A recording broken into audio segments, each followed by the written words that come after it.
Pesanan Nabi yang ke-8 tadi, jangan kau pukul ahli keluargamu. Pukulan ada dalam Islam. Cuma tak boleh kita utamakan itu. Salah sikit je, pam, hantam. Salah jatuh air, tumpah air, guna pukul rotan. Kesalahan ni kesalahan yang maksudnya hukumannya adalah hukuman yang terakhir. Dah nasihat-nasihat, bagi teguran-teguran, sampai dah tak ada jalan lain, barulah dilaksanakan hukuman. Tapi kadang-kadang kita ni dalam bab keduniaan, anak tak lulus sekolah, kita rotan, tak buat kerja suara, rotan. Tapi dalam bab semayang, tak apalah, nanti dia buat lah tu. Tak apa. Kan? Sedangkan dalam Islam, bab semayang itulah yang patut diutamakan dalam bab hukuman. Nabi sebut hadis, muru awladakum wa abna'u sab'in, perintah anak kamu bila dia umur 7 tahun solat. Kalau dah 10 tahun tak solat, pukullah mereka. Itu dalam bab solat, maksudnya mengutamakan hukuman ni hanya dalam hal-hal yang paling besar, iaitu dalam hal solat contohnya. Dan yang terakhir, yang ke-9 pesanan Nabi SAW, wa akhifhum fillahi azza wa jalla. Ajarkan mereka bertakwa kepada Allah, bagi mereka takut kepada Allah. Ajarkan anak-anak kamu supaya dia takut kepada Allah. Okey, itu ada 9 pesanan. Ya, maaf tadi terputus ya. Allah Akbar. Tak tahu, kadang-kadang line Facebook apa kita pun tak tahu, terputus tadi. Tapi ala kuliah kita sambung balik, iaitu dalam 9 pesanan Abu Darda, Rasulullah pada Abu Darda ni, fokus kita yang pertama sekali iaitu berkaitan dengan taat kedua ibu bapa. Tadi Nabi sebut apa dia? Pesanannya, hendaklah kamu taat kepada kedua bapamu, sekalipun dia suruh kamu keluarkan harta dunia kamu seluruhnya, kamu kena keluarkan harta seluruhnya. Kadang-kadang mak ayah kita minta sikit bantuan, ataupun minta sikit kita punya harta, dah kata, ini kita pun nak guna untuk anak, nak guna untuk ini, tak payahlah, tak boleh guna, tak boleh. Na'udzubillah min dzalik. Ini sudah kira durhaka. Maka kalau dia minta, wajib untuk kita keluarkan. Itu salah satu dari perkara ketaatan kita kepada kedua ibu bapa. Para hadirin rahimakumullah. Kadang-kadang kita rasa tak apalah, bagi kat dia sikit, sekali-sekala raya-raya ni bagi 100, 200, 500 contohnya. Sedangkan gaji kita mungkin ribuan, puluhan ribu, belasan ribu. Kau nak tahu kok ada orang kaya banyak macam tu, kan? Daripada ibu bapa dia bagi ratus-ratus ni.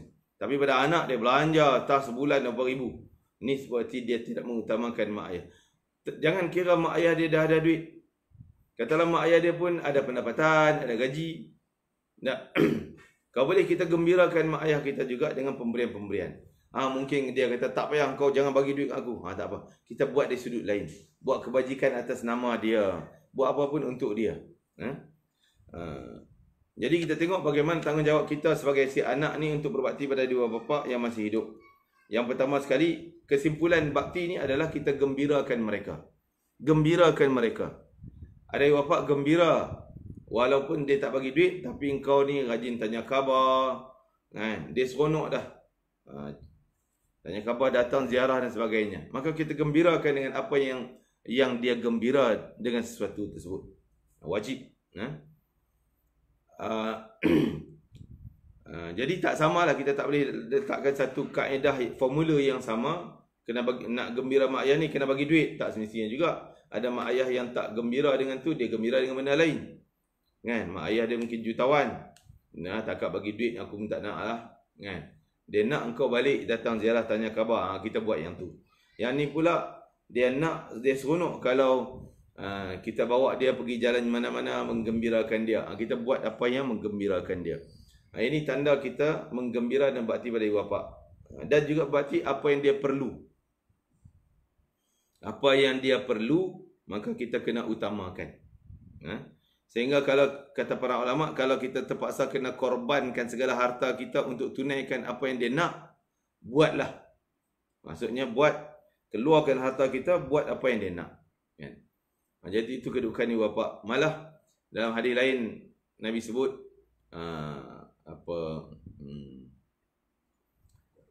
wahai orang yang taat kepada kedua bapa, buatlah apa saja yang kamu hendaki, nescaya Allah dah ampunkan dosa kamu kerana ketaatanmu pada ibu bapa. Dan wahai orang yang derhaka pada ibu bapa, buatlah ibadah kamu banyak mana pun takkan ternilai, tak ada nilainya, terhapus semuanya kerana kamu terlibat dengan derhaka kepada kedua bapa. Wal iyad billah. Bagaimana kedudukan kita sekalipun, wakhfid lahuma janahadz dhulli, dalam Al-Quran sebut, hendaklah kamu kena rendahkan sayap engkau di hadapan mereka berdua ibu bapa, menunjukkan kehinaanmu sebagai anak kepada kedua ibu bapa.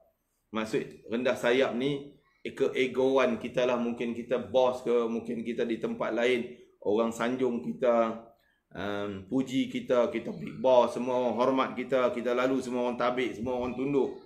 Tapi dengan mak ayah, no, engkau kena tunduk seolah engkau ni kuli kepada mak ayah engkau, seolah engkau ni adalah hamba kepada mak ayah engkau. Walaupun dia mungkin pakaiannya nampak compang-camping, tapi kita sebagai anak tetap menunjukkan kehinaan kita. Jangan kita tunjuk gaya bos kita.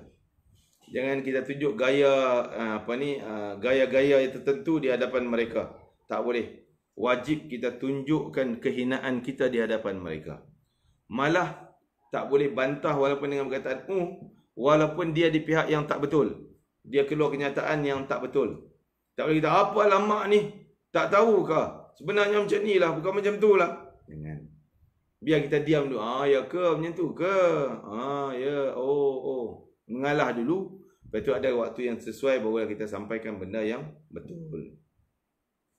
Dan banyak lagi lah cara-cara kita berbakti kepada kedua bapa kita. Dan satu lagi hadis yang nak sebut, bahawa berbakti pada ibu bapa bukan sekadar waktu mereka masih ibu bapa ni hidup semata-mata, tetapi tanggungjawab berbakti pada mereka berdua juga walaupun mereka telah meninggal dunia. Bagaimana cara untuk kita berbakti kepada mereka bagi mereka yang telah meninggal dunia?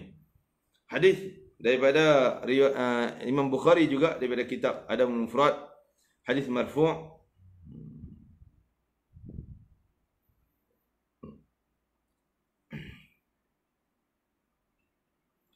Annahu sami'a Abu Usaid dia menceritakan, Abu Usaid yuhaddithul qauma qala kunna 'inda an-nabiy sallallahu alaihi wasallam faqala rajulun ya Rasulullah sallallahu alaihi wasallam hal baqiya min birri abawayya shay'un ba'da mautihima abarruhuma qala na'am khisalun arba' ad-du'a lahumā واستغفار إليهما واستغفار لهما وإنفاذ عهدهما وإكرام صديقهما وصلة الرحم التي لا رحم لك إلا من قبلهما.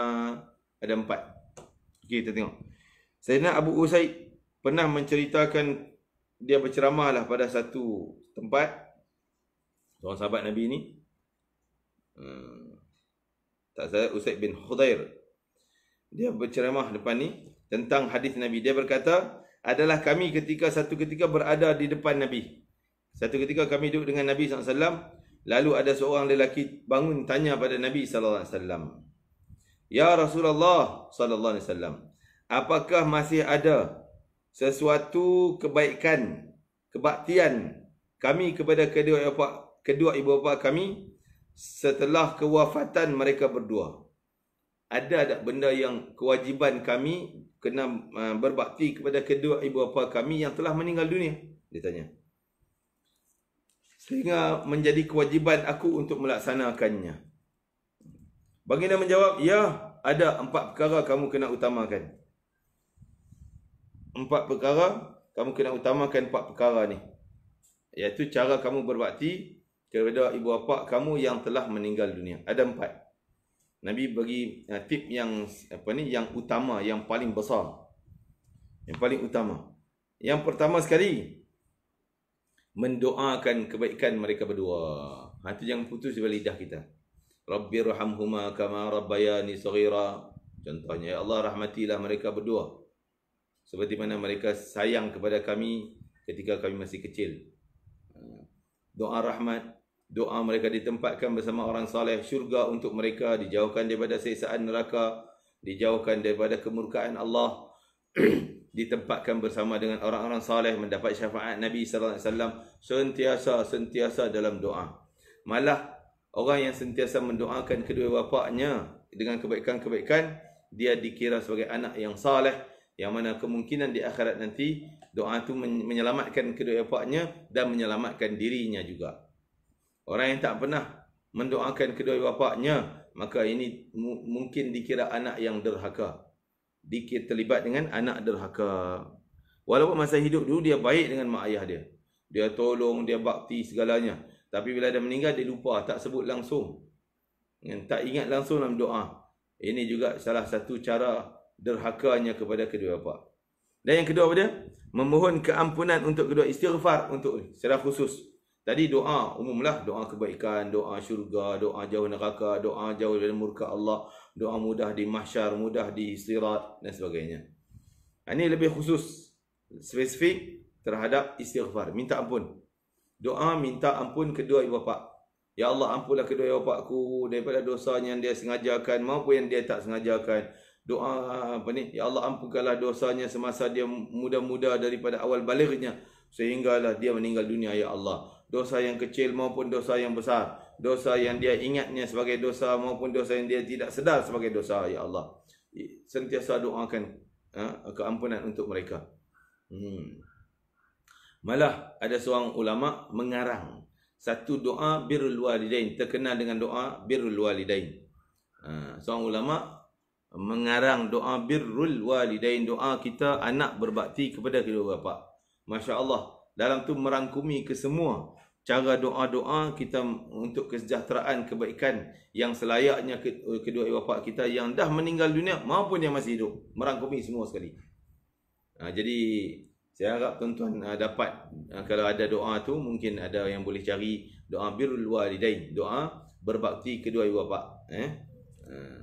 Ada lagi Nabi sebut, yang kedua istighfar untuk mereka berdua. Dan yang ketiga, tunaikan janji mereka berdua. Dulu masa hidup dia janji nak tolong orang tu. Dulu masa hidup dia janji duit dia nak bagi pada tempat ni, madrasah, masjid, itu ini dan sebagainya. Tak sempat buat. Berpandukan kepada hadis seorang anak datang pada Nabi, ya Rasulullah, mak aku ni berangan-angan macam-macam. Harta dia banyak. Dia angan duit dia nak buat situ, nak buat ni, nak bagi sana, nak sedekah sini. Tapi tak sempat semua tu, dia meninggal dunia. Bagaimana ya Rasulullah? Rasulullah teruskan apa yang dia nak. Teruskan apa yang dia nak buat. Apa yang dia dulu sembang-sembang kita, Allah tu ingin sangat nak buat ni, ingin sangat nak pergi, contohnya nak jumpa keluarga dia dan sebagainya. Maka dia tak sempat buat, kita lah yang teruskan apa yang dia nak, apa yang dia janji. Dan begitu Sayyidina Abu Bakar As-Siddiq radhiyallahu anhu muliakan Nabi sallallahu alaihi wasallam. Apabila Nabi pernah berjanji, dikatakan harta zakat daripada Bahrain, emas, perak dan banyak, harta tersebut akan sampai ke Madinah nak diedarkan. Maka Nabi berjanji dengan orang miskin ni, Nabi nak bagi sekian banyak, kepada orang miskin ni nak bagi sekian banyak, yang ni sekian banyak, sekian banyak, sekian banyak, sehingga nak habiskan semua apa yang diberikan kepada di Madinah, harta tersebut. Tapi Nabi tak sempat, wafat Nabi sallallahu alaihi wasallam. Harta tu sampai setelah wafatnya baginda Nabi sallallahu alaihi wasallam. Maka ketika tu khalifah pertama Islam Sayyidina Abu Bakar As-Siddiq radhiyallahu anhu. Terus bila harta sampai, dia tak tahu apa yang Nabi janji dengan orang miskin. Maka dia panggil semua sahabat-sahabat dan dia tanya, ada apa yang pernah Nabi janji pada engkau? Nak bagi banyak mana? Orang pun cakap, Nabi pernah janji kepada aku nak bagi sekian banyak. Maka Sayyidina Abu Bakar bagi apa yang Nabi janjikan, dan Sayyidina Abu Bakar bagi tambah lagi pula apa yang daripada Sayyidina Abu Bakar. Sayyidina Abu Bakar ni menunaikan janji yang dijanjikan oleh Nabi SAW. Itu sikap Sayyidina Abu Bakar As-Siddiq. Jadi kita sebagai anak, tunaikan apa yang pernah disebut-sebut oleh mak ayah kita, tambah-tambah lagi wasiat dia ataupun hutangnya lebih utama untuk kita dahulukan. Yang ketiga. Yang keempat, menghormati rakan taulan keduanya dan menyambung silaturahim kekeluargaan. Silaturahim. Dulu kawan rapat dia rajin datang ziarah, dia pun rajin ke sana, kalau ada apa-apa suruh hantar ke rumah kawan dia itu dan sebagainya. Baik sungguh. Maka mak kita mungkin dah meninggal dunia, kita tetap kena ziarah-ziarah lah kawan mak kita tu. Sikap Nabi kepada isterinya demikian. Walaupun tak menunjuk bukan ibunya, tapi pada orang yang telah meninggal dunia, iaitu Sayyidatina Khadijah. Nabi bila ada makanan-makanan suruh Aisyah masak lebih-lebih, Nabi bagi hadiah kepada rumah kawan-kawan kepada Sayyidatina Khadijah radhiyallahu anha. Hadiah dan sebagainya. Tanda dia berbakti kepada orang yang telah meninggal dunia. Dan menghubung silaturahim yang mana dulu bila dia ada, silaturahim ni akrab. Contoh dengan dia ada rapat dengan mak saudara kita. Dengan dia ada dengan anak saudaranya, rapat-rapat. Mak kita dah tak ada, kita kenalah hubung balik dengan mak saudara kita, dengan anak sepupu kita yang anak saudara pada mak, yang baik dengan mak kita dan sebagainya, contoh. Ya. Jadi itu cara kita berbakti, si anak berbakti kepada kedua bapa. Saya ulang balik 4 perkara yang Nabi sebut. Yang pertama sekali doa. Sama ada doa pada mak ayah. Bukanlah doa ni hanya ketika mak ayah meninggal je, hidup pun berdoa, masa meninggal lagilah lebih-lebih lagi kita berdoa kebaikan sejahteraan untuk mereka. Yang kedua istighfar kata Nabi, dan yang ketiga tunaikan janji mereka, termasuk apa yang dia wasiat, apa yang dia janji, apa yang dia sebut, apa yang dia nak buat tapi tak sempat kerana meninggal dunia. Yang tiga. Dan yang keempat iaitu hubung silaturahim. Hubung silaturahim yang mana dulu di masa dia hidup, dia rapat sangat silaturahimnya dengan orang ni, maka kita hubung semula dengan orang tersebut. Ya. Dan kita juga seperti mana kita sebagai anak berbakti pada mak kita, ayah kita, dan kita juga kena sikit sebanyak prihatin berbakti pada kawan-kawan dia. Ya. Kita mungkin kita kenal ini kawan ayah kita, kita bagi sikit. Seperti mana kisah Sayyidina Abdullah bin Umar radhiyallahu anhuma. Satu ketika Sayyidina Abdullah bin Umar, masya-Allah, dia sebagai tokoh ulama, orang yang sangat hebat, maka ramai pengikut dia, ramai murid-murid dia. Satu ketika dia naik kuda depan nak pergi ke satu tempat yang perlu dengan cepat pergi ke sana. Dalam perjalanan dengan pakaian sebagai ulama, serban, jubah dan sebagainya, jubah berlapis. Dan dia naik, tiba-tiba dia terhenti di satu tempat yang di mana di situ ada seorang orang tua kulit hitam. Orang tua kulit hitam kat situ. Maka dia berhenti depan orang tua tersebut. Dia turun daripada kudanya. Terus dia bersalaman dengan orang tua kulit hitam tu, yang orang belakang semua tak kenal siapa orang tua ni.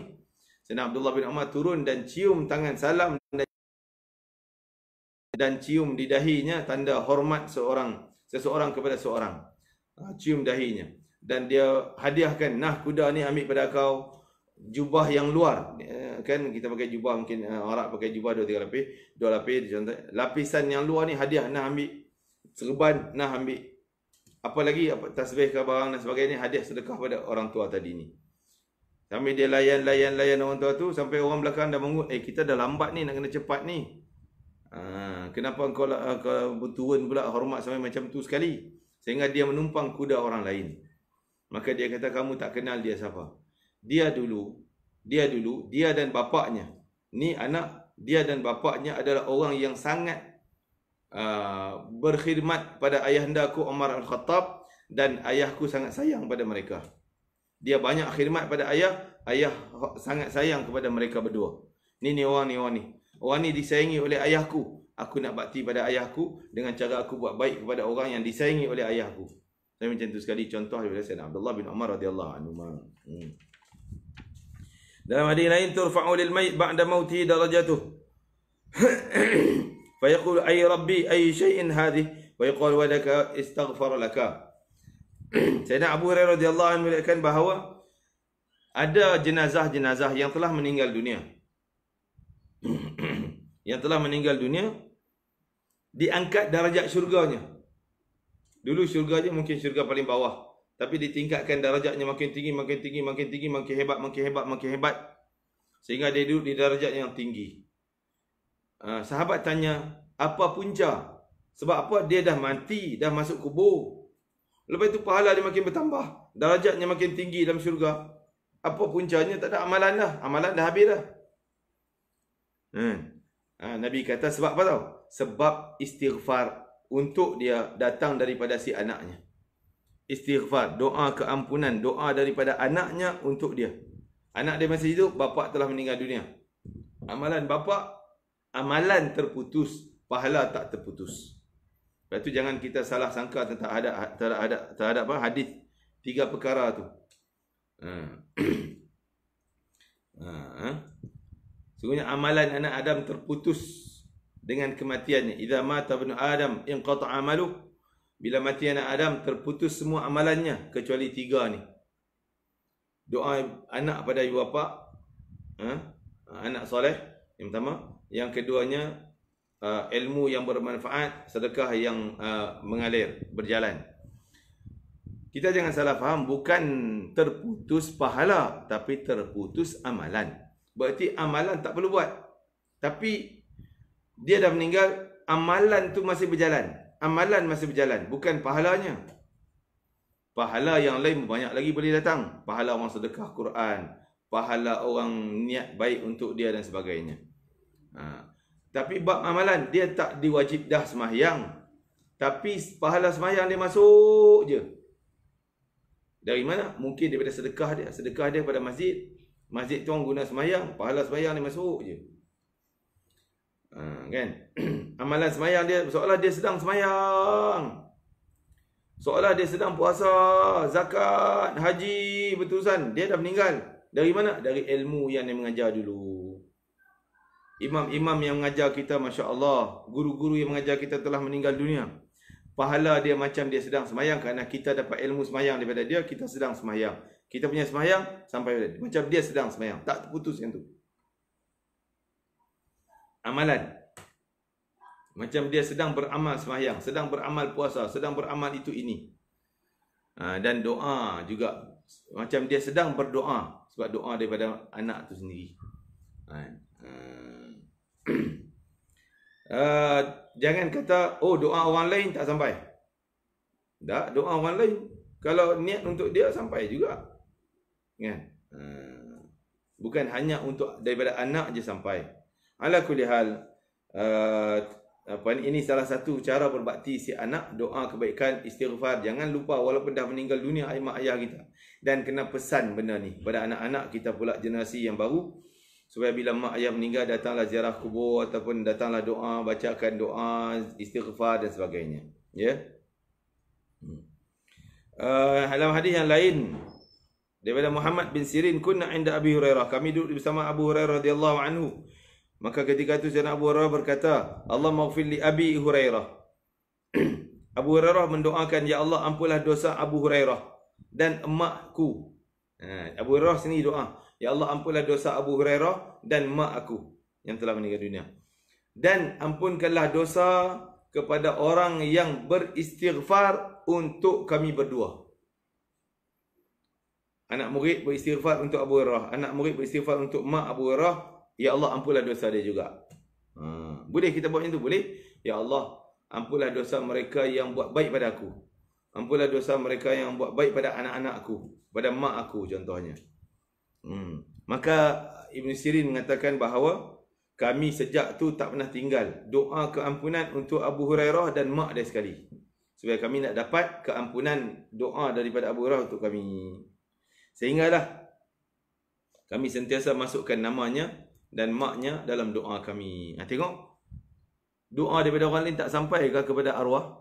Doa anak murid Abu Hurairah tetap sampai kepada mak Abu Hurairah. Sampai kepada Abu Hurairah. Apatah lagi daripada anak kepada ibunya. Ini Abu Hurairah doa pada maknya. Abu Hurairah adalah orang yang contoh ketaatan yang paling tinggi kepada maknya. Sehingga masa dia datang ke hijrah ke Madinah, dia dah Islam tapi maknya belum masuk Islam, belum menerima Islam pada peringkat awal. Sehingga mak dia ni asyik maki dia, marah dia kerana dia Islam dan marah Nabi Muhammad. Abu Hurairah menangis, tak pernah bantah, tak pernah tengking mak dia. Dia menangis je. Menangis pasal mak dia marah Nabi, kutuk Nabi pada peringkat awal. Maka terus dia tak boleh tahan, dia mengadu pada Nabi, kata mak dia marah Nabi dan sebagainya. Tolong doa bagi Allah buka hatinya dapat hidayah menerima Islam. Buka hati mak dia. Rasulullah angkat tangan doa bagi hidayah pada Abu Hurairah dan hidayah pada maknya. Sayyidina Abu Hurairah balik-balik tengok mak dia dah bersedia nak menerima Islam. Baru je Nabi doa tadi, terus makbul. Terus mak dia ucap syahadah masuk Islam. Dia pun menangis pula kerana gembira mak dia dah masuk Islam. Menghadap Nabi SAW, dia kata, ya Rasulullah, aku menangis sebab mak aku dah terima Islam. Dengan doa, berkat doa engkau tadi, makbul terus. Maka aku minta lagi satu doa. Doa apa? Ya Allah, ya Rasulullah, tolong doakan agar aku dan mak aku mencintai orang mukmin seluruhnya dan orang mukmin seluruhnya mencintai aku dan mak aku. Tengok Abu Hurairah tak pernah pisah dia dengan maknya.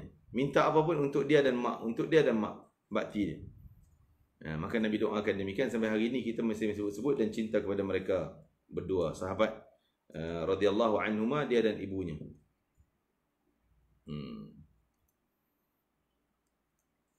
Jadi para hadirin rahimakumullah, itulah beberapa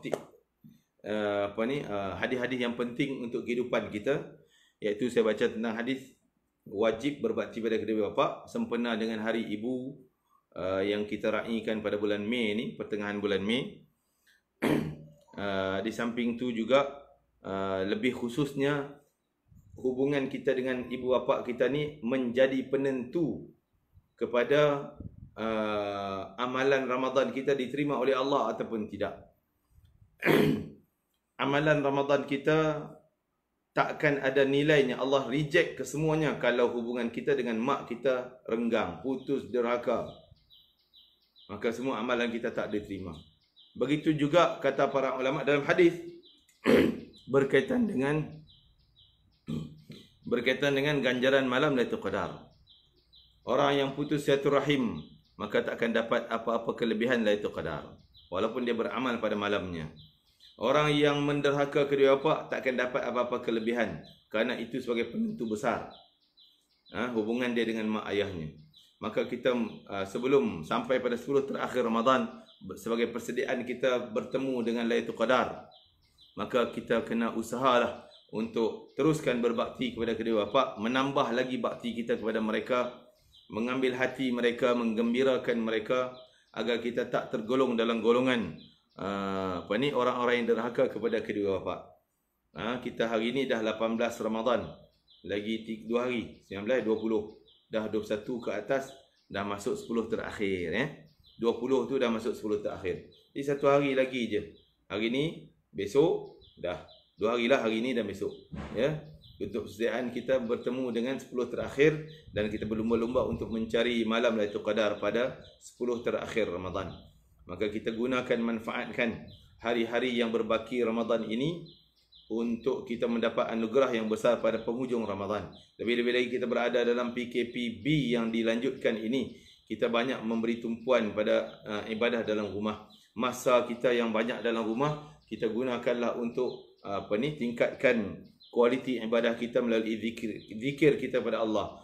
Al-Quran kita, istighfar kita, bacaan doa itu ini yang diajarkan semasa sepanjang puasa kita.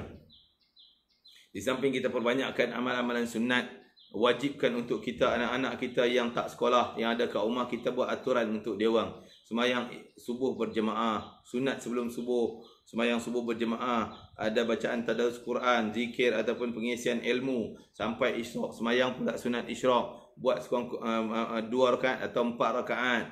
Ada kelebihannya seperti haji dan umrah. Dan juga seperti semayang duha pula sekurang-kurang 2 atau 4 rakaat. Dan pula terus semayang qabliyah zuhur sekurang-kurang 2 ataupun 4. Ba'diyah zuhur berjemaah, lepas tu ba'diyah zuhur lagi.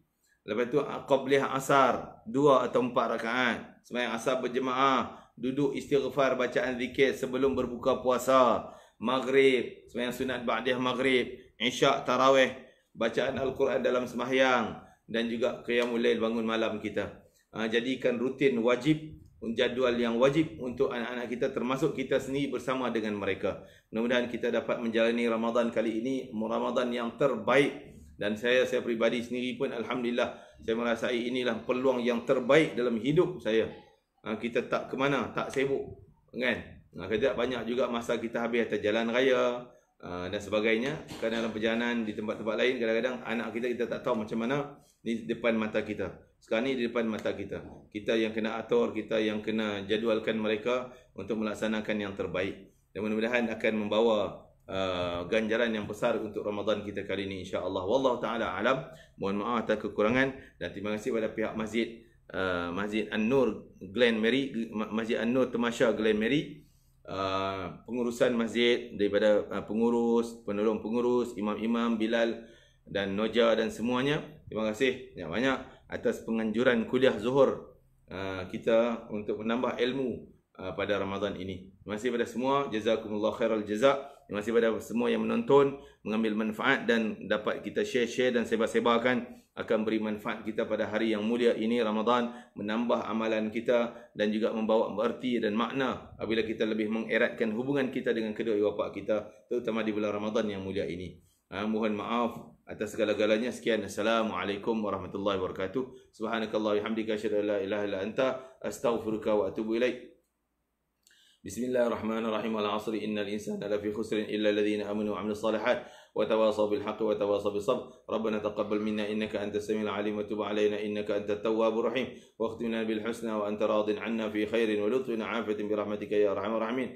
اللهم أدركنا ليلة القدر والعمل الصالح فيها وتقبل منا كل أعمالنا فيها يا رب العالمين. Ya Allah, Tuhan kami, terimalah, ketemukanlah kami dengan malam Lailatul Qadar ya Allah. Izinkan kami beramal dengan penuh semangat ya Allah. Izinkan kami beramal dengan penuh semangat pada malam Lailatul Qadar, dan terimalah segala amalan kami di malam Lailatul Qadar ya Arhamar Rahimin, ya Akramul Akramin. Rabbana atina fid hasanah fil akhirati hasanah wa qina adzabannar. Wa sallallahu ala sayyidina Muhammad wa ala alihi wasallam. Alhamdulillahirabbil alamin. Taqabbalallahu minkum innakum taqabbal ya karim. Assalamualaikum warahmatullahi wabarakatuh.